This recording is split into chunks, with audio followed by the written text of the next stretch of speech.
नजर आ रही है। जी वैल्यू, इस पे ऑलरेडी हमने वर्किंग कर ली हुई है, कुछ इस बुक में से भी आपने प्रैक्टिस कर लेनी है, आपकी जरा ये चीजें आ जाएंगी ग्रिप में। इसमें जी की वैल्यू देखने का तरीका बताया हुआ है जी। 1.5 अगर आपकी वैल्यू है तो उसे टेबल में कैसे देखते हैं, ये 1.5 को 0.00 में देखते हैं, याद है ना, तो ये आ जाता है। जी और इसी तरह 1.51 है तो आपने 1.5 को 0.01 में देखना है, तो आपकी ये वैल्यू आएगी ये वाली। ऐसे ही होता है।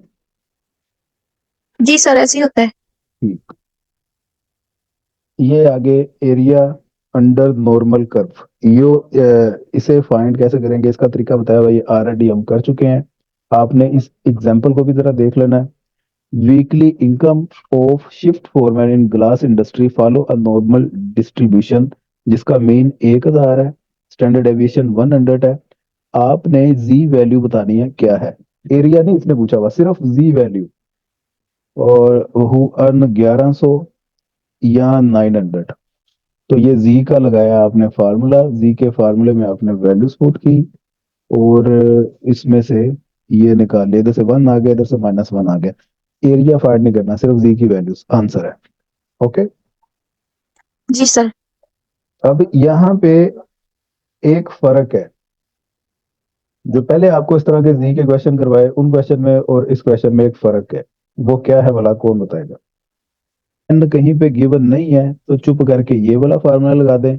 अगर एन आपको गिवन हो तो आपने जी का formula X X bar minus mu over sigma over under root N ये लगा देना है, ठीक है। जी सर। जी सर। बस इतना सा फर्क आपने याद रखना है, एन ना गिवन हो तो परेशान नहीं होना। ये देखें, self review using the information in preceding example, population mean 1000 था, सिग्मा 100 था। आपने 1225 के हिसाब से एक्स बार 1225 है, जी की वैल्यू फाइंड कर लेंगे। जी सर। जी 775 के हिसाब से जी की वैल्यू फाइंड करें, ये भी हो जाएगी। और आप अपनी प्रैक्टिस के लिए इनके जो एरिया है टेबल में से देख के वो भी फाइंड कर लीजिएगा, क्योंकि आपको ये काम आता है सारा। आगे देखें जी, इंपिरिकल रूल, ये जरा ध्यान से देख लें। इंपिरिकल रूल क्या होता है, इसे रूल ऑफ थंब भी कहते हैं। क्या कहते हैं? Rule of thumb.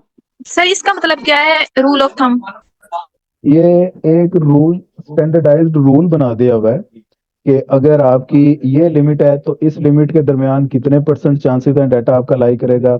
इससे अगर आप लिमिट एक्सटेंड करते हैं तो उसके अंदर कितने परसेंट डाटा आपका लाई करेगा, और इससे भी अगर आप लिमिट एक्सटेंड करते हैं तो उसके अंदर कितना डाटा लाई करेगा। ये तीन चीजें हैं जी इसमें, इन तीनों को आपने ये याद कर लेना। पहला सबसे, 68% ऑफ एरिया ये लाई करेगा इस लिमिट के दरमियान, mean plus minus 1 standard deviation.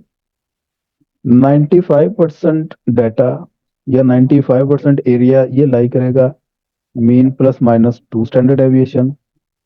और प्रैक्टिकली ऑल एरिया या 99.7% एरिया ये लाई करेगा mean plus minus 3 standard deviation इस लिमिट के दरमियान। ये तीन चीजें बस आपने याद रखनी है, mean plus minus 1 time standard deviation. ये जो आपकी लिमिट निकलेगी, लिमिट कैसे निकलेगी क्यों कह रहा हूं मैं, क्योंकि आपने एक बार म्यू माइनस स्टैंडर्ड डेविएशन ये कर लेना, इधर से एक आंसर आ जाएगा, फर्स्ट कर लें इसका आंसर 10 आ गया। और म्यू प्लस स्टैंडर्ड डेविएशन ये कर लेना है, इसका आंसर फर्स्ट कर ले 20 आ गया। तो 10 और 20 के दरमियान 68% एरिया ये लाई करेगा। ओके। जी सर। इसी तरह अगर एंड वाली बात रिपीट करें। हाँ जी, ये देखे ना, mean plus minus standard deviation करेंगे तो दो आंसर निकलेंगे ना, वो आपकी बन जाएगी limit. Mean minus 1 time standard deviation करें, इनमें वैल्यूज पुट की, फर्ज किया कि आपका आंसर आ गया 10। और इसी तरह म्यू प्लस स्टैंडर्ड डेविएशन, इसमें वैल्यूज पुट की, इसका आंसर आ गया 20।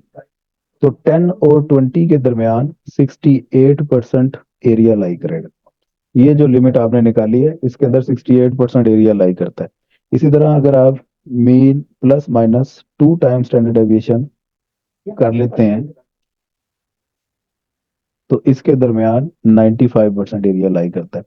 फर्ज कर लें कि आपने पहले mean minus 2 time standard deviation किया, इसका आंसर आ गया जी 8, और इधर से mean plus 2 time standard deviation किया और इसका आंसर आ गया 25। 8 को आप ये 3 समझ लो, 3 और 25 के दरमियान 95% एरिया लाई करेगा। इसी तरह अगर ये आप 2 की बजाय 3 टाइम कर लें, इधर भी 3 इधर भी 3, तो जो आपकी लिमिट बनेगी उसमें आपका ऑल डाटा या ऑल एरिया वो लाई करेगा। आगे इसकी एग्जांपल देखते हैं, मुझे समझ आती है बात। ये देखें, ये डायग्राम इन्होंने बना दी। इस पूरी डिस्ट्रीब्यूशन में 68% डाटा लाई कर रहा है मीन -1 टाइम और mean +1 time standard deviation. Okay, जी सर। 95% ये लाई कर रहा है मीन -2 और +2। और सर प्रैक्टिकली जी एक दफा रिपीट कर दें। ऑल डाटा, ये रिकॉर्डिंग हो रही है ना, वो फिर सुन लीजिएगा।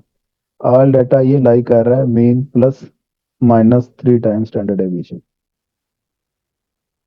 ये आगे एग्जांपल है, इसको देखें। इस एग्जांपल की कौन रीडिंग करेगा? आप ना शबीर, आप करो रीडिंग। ये देखें जी, मेन लाइफ 19 है, ये 19 हो गया, ये पॉपुलेशन मीन आ गया। उसके बाद स्टैंडर्ड डेविएशन 1.2 आ गया। Answer the following question. About 68% of batteries failed between what two values? कौन सी दो वैल्यूज हैं जिनके दरमियान 68% डाटा आपका वो लाई करता है? तो हमें पता है 68% data mu plus minus standard deviation इनके दरमियान लाई करता है ना। जी सर। जी सर। तो आपने इसमें वैल्यूज पुट की, मीन है हमारे पास 19, पहले आपने मीन माइनस स्टैंडर्ड डेविएशन और मीन प्लस स्टैंडर्ड डेविएशन। 19 -1.2, इसको सोल्व करें जरा, और 19 + 1.2, इधर से आ गया 17.8 और इधर से आ गया 20.2। ये दो वैल्यूज आ गई। जी सर। जी सर। आपने कहना है 68% of batteries failed between 17.8 and 20.2। इन दो वैल्यूज के दरमियान 68% बैटरीज फेल करेंगी। समझे बात? जी सर। जी सर। ठीक है, अब इसी तरह वो कहता है 95% इन दो वैल्यूज के दरमियान, तो मेरा ख्याल ये भी बता देंगे। जी सर जी। वो +3 करेंगे, +-2 करेंगे ना, 3 कहाँ से आ गया? 95 5 का परसेंट के लिए अच्छा 2 करिए। जी जी सर, सॉरी 2 वैल्यू। और वर्चुअली ऑल इसके लिए 3 करेंगे।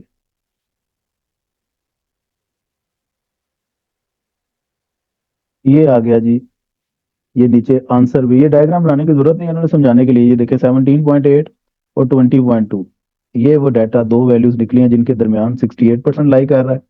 इन दो वैल्यूज के दरमियान 95% लाई कर रहा है। इन वैल्यूज के दरमियान सारा डाटा लाई कर रहा है। तो हम कुछ क्लियर हुई है गल? सर जी सर। आगे ये सेल्फ रिव्यू है। The distribution of annual income of group of middle management employees at Compton Plastic approximates a normal distribution with mean this and standard deviation this. About 68% values किन दो values के दरमियान, किन दो amount के दरमियान लाई करेगी? हो जाएगा यस सर। 95%, ये भी हो जाएगा, ऑल ये भी हो जाएगा, बाकी सब बताएं जरा। जी सर। ठीक है, जी सर कर लेंगे। डी पार्ट है, what are the median and mode income. तो मैंने आपको बताया नॉर्मल डिस्ट्रीब्यूशन हो, यहाँ पे अप्रोक्सीमेट आ नॉर्मल डिस्ट्रीब्यूशन, तो मेन मीडियन मोड ये तीनों इक्वल होते हैं ना। जी सर। जी सर। मेन $47,200 है, तो मीडियन मोड भी यही होगा। जी सर।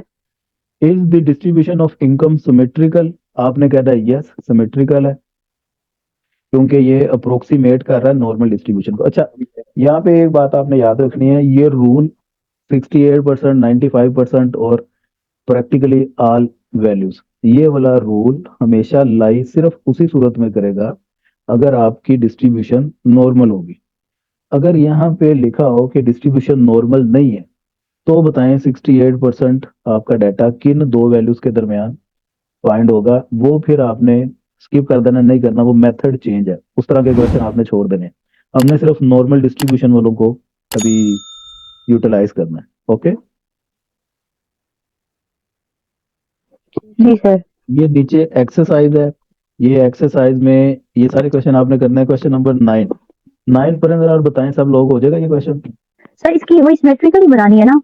बनाना कुछ भी नहीं है, बस आपने वो वैल्यूज बता देनी है बिटवीन टू वैल्यूज, तो फार्मूला जी सर, हो जाएगी। 95% वाले का भी बता दें, प्रैक्टिकली हाल का भी बता दें। अब क्वेश्चन नंबर 10, ये देख के बताएं जरा कैसे होगा। सर इसमें प्लस माइनस वाला ही फार्मूला मतलब लगाकर इसमें वैल्यू पुट कर देंगे, स्टैंडर्ड डेविएशन और मीन का। भाई ये देखें बिटवीन, अब ये दो वैल्यूज दी हुई हैं, इन दो वैल्यूज के दरमियान कितने परसेंट आपकी ऑब्जर्वेशन लाई करेंगी ये बता रहे हैं। ऊपर तो दो वैल्यूज फाइंड करनी होती हैं, इसमें दो वैल्यूज दी हुई हैं। तो ये मसलन पहला पार्ट है, ए पार्ट, वो कह रहा है 55 एंड 65 इनके दरमियान about what percent of observation, what percent. तो आपने करना है mu plus minus x standard deviation equal 55 and 65, इस तरह कर लें। और आगे इसको फर्दर जब अगला स्टेप आप करेंगे, mu minus x time standard deviation, ये 55 है, और इसी तरह mu plus x time standard deviation, ये 65 है। ये स्टेप समझ लगा? जी सर, अब आ गई है समझ। हाँ, तो जी सर, समझ आ गई है। एक्स की वैल्यू निकाल ले, या तो एक्स इक्वल टू 1 आएगा, या 2 आएगा, या 3 आएगा। उधर से आपको पता नहीं चल जाएगा कि कितने परसेंट लाइक आ रहा है। जी सर। ठीक है, तो इसी तरह इसका पार्ट बी, वो कह रहा है कि 50 और 70 के दरमियान कितने परसेंट, 45 और 75 के दरमियान कितने परसेंट। ये एक्सरसाइज कंप्लीट आपने करके आनी है। और इसके बाद आपने आगे जो काम करना है, finding area under normal curve, इस तरह के क्वेश्चंस ये ऑलरेडी हमने शहजाद चौधरी की बुक में से और इसी बुक के सैम्पलिंग वाले चैप्टर में से काफी कर लिए हुए हैं। यहाँ पे मजीद कुछ प्रैक्टिस के लिए क्वेश्चन है, उनको देख के हैं, क्योंकि ये जितनी प्रैक्टिस करेंगे उतना ही आपकी सेहत के लिए अच्छा है। ये इन्होंने एरिया निकालना सिखाया हुआ है। अगली ये भी एग्जाम्पल है, इसको देखें। अब इसमें पॉपुलेशन का स्टैंडर्ड डेविएशन गिवन नहीं था, सैंपल का था, इसलिए यहाँ पे एस लगा दिए सिग्मा की जगह, क्योंकि सैंपल के स्टैंडर्ड डेविएशन को एस से डिनोट करते हैं ना। जी सर। ठीक है, जी सर। ये आगे एक एक्सरसाइज ये है, ये एग्जांपल्स और एक्सरसाइज ये आगे जनाब ठीक ठाक प्रैक्टिस करने वाले आप बने। ये फिर सेल्फ रिव्यू और ये एक्सरसाइज आ गई, आगे फिर ये एग्जांपल है, और ये आगे इसकी एक्सरसाइज आ गई है। तो क्वेश्चन नंबर 30 तक ये आपकी प्रैक्टिस है। जितने क्वेश्चन क्वेश्चन हो गए ठीक है, जो जो से ना हुए वो मुझे बताइएगा, कल मैं आपको समझा दूंगा। और इसके बाद ये वाला चैप्टर 7 हमारा हो जाएगा फिनिश। इतना ही होमवर्क रखें, बाकी कल बताऊंगा क्या करें। इसके आगे वैसे ये चैप्टर में जितना काम आ रहा है ना, चैप्टर 7 में, वो सारा काट दें।